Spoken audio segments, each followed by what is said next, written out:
parenthetical note on the slipperiness of the Western eye. What I am suggesting is that the very notion of the West is founded on a constant blurring of the line between textual traditions and forms of everyday practice. To offer a particular vivid example, in the 1920s, a French philosopher named Lucien Lévy-Bruhl wrote a series of books proposing that many of the societies studied by anthropologists evinced a pre-logical mentality. Where modern Westerners employ logical experimental thought, he argued primitives employ profoundly different principles. The whole argument need not be spelled out. Everything Lévy-Bruhl said about primitive logic was attacked almost immediately, and his argument is now considered entirely discredited. What his critics did not, generally speaking, point out is that Lévy-Bruhl was comparing apples and oranges. Basically, what he did was assemble the most puzzling ritual statements or surprising reactions to unusual circumstances he could cull from the observations of European missionaries and colonial officials in Africa, New Guinea, and similar places, and try to extrapolate the logic.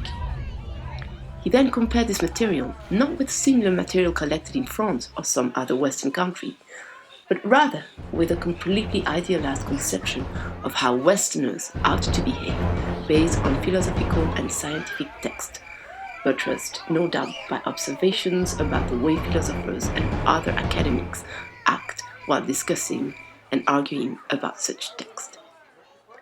The results are manifestly absurd. We all know that ordinary people do not in fact apply Aristotelian syllogisms and experimental methods to their daily affairs, but it is the special magic of this style of writing is that one is never forced to confront this.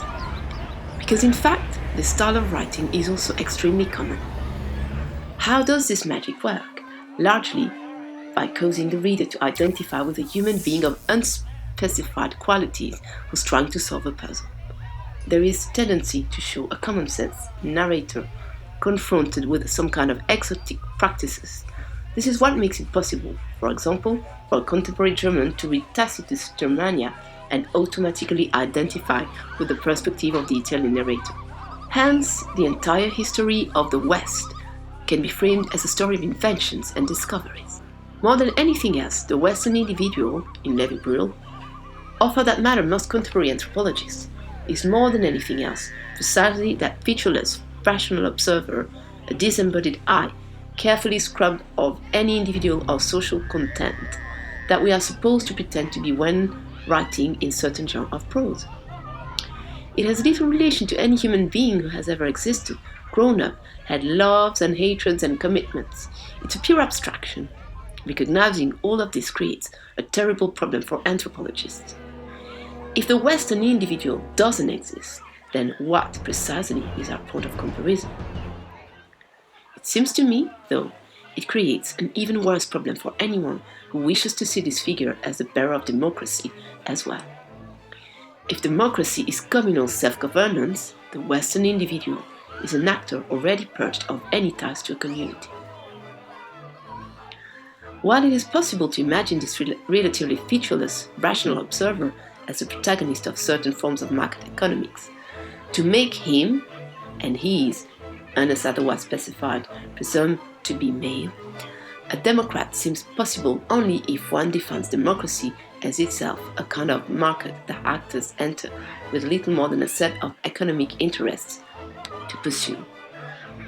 This is, of course, the approach promoted by rational choice theory, and, in a way, you could say it is already implicit in the predominant approach to democratic decision-making in the literature since Rousseau, which tends to see deliberation merely as the balancing of interests rather than a process through which subjects themselves are constituted or even shaped. It is very difficult to see such an abstraction, divorced from any concrete community, entering into the kind of conversation and compromise required by anything but the most abstract form of democratic process, such as the periodic participation in elections.